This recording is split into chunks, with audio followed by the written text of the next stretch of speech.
Berikutnya saya mempersilakan Yang Berhormat Tenggara. Bismillahirrahmanirrahim. Terima kasih Tuan Yang di-Pertua beri ruang kepada Tenggara untuk bahas Undang-Undang Keselamatan Cyber 2024 ini. Saya mulakan dengan beberapa perkara dan data ni. Siapakah mereka yang terdedah kepada jenayah cyber ni? Data yang ada kat tangan saya ni ada 11.8 juta berusia 15 tahun ke atas rakyat kita ni adalah pengguna data alih akses internet. Mereka ni terdedah. Dan ada 6 platform media sosial ni penggunanya Facebook 12.3 juta, Instagram 6.3 juta, Telegram 3.7 juta, Twitter 1.9 juta, LinkedIn 800,000 dan lain-lain 200,000. Mereka ini juga rakyat Malaysia dan mereka juga terdedah. Dan mereka-mereka yang menggunakan perkhidmatan menurut kajian Visa ni yang menggunakan pembayaran tanpa tunai juga terdedah. 93% pengguna bank di Asia Tenggara adalah pengguna pembayaran tanpa tunai, termasuklah kad, debit, Wave, e-wallet dan QR code. Singapura 97%, Malaysia 96%, Indonesia 95%, Vietnam 95%, yang Malaysia itu 96%. Urus niaga perbankan dalam talian berdasarkan data 2019 1.7 bilion ringgit, 2020 2.8 bilion ringgit, naik 49% zaman-zaman PKP itu. Dan Tenggara kira-kira pada tempoh masa sekarang ini jumlahnya lebih tinggi lagi. Dan bila disebut tentang mereka ini terdedah dengan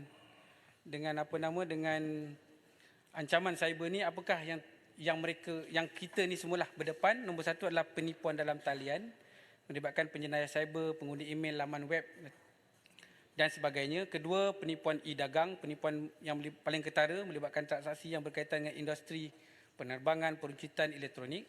Kemudian virus Trojan horse. Kemudian ada berkaitan dengan perisian tebusan.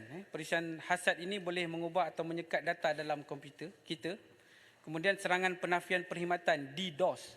Serangan DDoS menggunakan beratus-ratus atau beribu-ribu komputer dan sambungan internet yang digodam untuk membanjiri akses sistem. Kemudian kita ada botnet. Bot adalah sejenis perisian hasad yang membolehkan penyerang merampas kawalan atas komputer kita. Kemudian ada pancing data, pencurian identiti dan sebagainya. Jadi apabila dicadangkan tentang rang Undang-Undang Keselamatan Cyber ini, ia adalah satu yang sangat signifikan dan sesuai pada masa ini. Kerana kita boleh kata ancaman keselamatan cyber semakin serius. Antara kebimbangan utama masyarakat dunia seiring dengan perkembangan dunia cyber lah yang seperti yang saya sebut tadi, teknologi yang pesat membangun juga memberikan peluang dan ruang kepada mereka-mereka yang hendak menggunakan teknologi ini untuk mengambil peluang lah. Jadi penubuhan jawatankuasa keselamatan cyber ini membolehkan tindakan untuk mengawal selia, memperkukuhkan serta mengambil tindakan proaktif dalam menangani cabaran keselamatan cyber negara dan mempertahankan usaha memerangi isu jenayah cyber yang sebagaimana saya sebutkan tadi itu, dan sindiket-sindiket terutamanya penipuan scam judi dalam talian dan yang terutamanya meligan lah. Meligan maksudnya dia menghenyak generasi muda kita para belia. Contohnya saya nak sebut di sini Tuan Yang di-Pertua berkaitan dengan penipuan dalam talian ni. Statistik Jabatan Siasatan Jenayah Komersial JSJK Polis Diraja Malaysia Bukit Aman, 19,224 kes jenayah dalam talian tempoh dari Januari hingga September 2023. Peningkatan 23% berbanding 15,659 kes pada tahun 2022. Nilai kedurian yang dicatatkan adalah 687 juta iaitu 29% berbanding tempoh sama 2022. Pusat Tindak Balas Insiden Cyber 999 Kendalian Cyber Security Malaysia merekodkan 4,899 insiden keselamatan cyber Januari hingga Oktober 2023, dan di tangga teratas adalah penipuan dalam talian, scam, iaitu sebanyak 3,087 kes. Jadi statistik-statistik ini menunjukkan betapa pentingnya lah tentang pewujudan undang-undang berkaitan dengan keselamatan cyber ini. Selain daripada itu juga, di sini juga dinyatakan tentang berkaitan dengan sedikitlah gesaan lah, sebab apa yang berlaku ini termasuklah insiden scam ni melibatkan unsolicited SMS. Kita tak undang pun, tiba-tiba dia masuk je dekat kita punya handphone, kita pun terklik dan kita pun terlibat dengan kerugian-kerugian yang nyata. Ini kita lalui. Jadi menggesalah dengan adanya ATA ini, kerajaan dimintalah meningkatkan kemampuan anggota keselamatan kita, termasuk Majlis Keselamatan Negara, Polis Diraja Malaysia, Suruhanjaya Komunikasi dan Multimedia Malaysia, Bank Negara, even kalau tentera pun perlu terlibat, libatkanlah.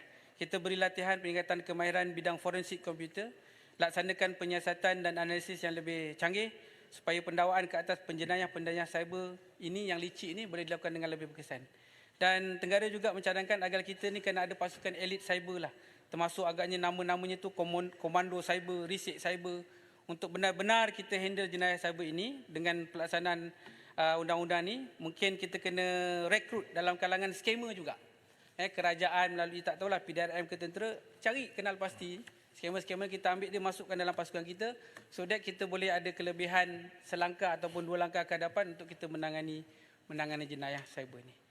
Yang terakhirnya adalah berkaitan dengan judi dalam talian ni. Perkembangan pesat teknologi digital juga merangsang pertumbuhan ekonomi, tapi dia juga macam saya sebutlah mewujudkan juga judi dalam talian ni yang terlibat ramailah anak-anak muda kita ni. Jadi Suruhanjaya Komunikasi dan Multimedia telah menyekat 6381 laman sesawan judi dalam talian, 212,399 talian telefon muda alih tetap, menghantar spam hikmat pesanan ringkas yang meragukan dan mempromosikan judi dalam talian. Tahniah MC, dan tindakan mempromosikan perjudian ini kadang-kadang dilakukan juga oleh Insta famous dan juga pempengaruh yang akan memberikan kesan impak kepada orang muda. Jadi dengan adanya penggunaan akta ini, saya harap dia dapatlah mengekang kerosakan yang lebih besar lagi kepada generasi muda, melibatkan orang kata perjudian ini. Dan kita secara umumnya Tenggara menyokong akta ini kerana kita sedar bahawa perkara-perkara yang dimainkan dalam internet, dalam media maya ni, dalam capaian-capaian elektronik ini juga, kalau tidak dikendalikan dengan betul-betul teliti, ia juga boleh menggegarkan kedaulatan negara kita dan hubungan antara negara kita dengan pihak-pihak yang lain. Jadi Tenggara menyokonglah tentang Terima kasih. Sekian, terima kasih. Terima kasih Yang Berhormat Tenggara. Yang Berhormat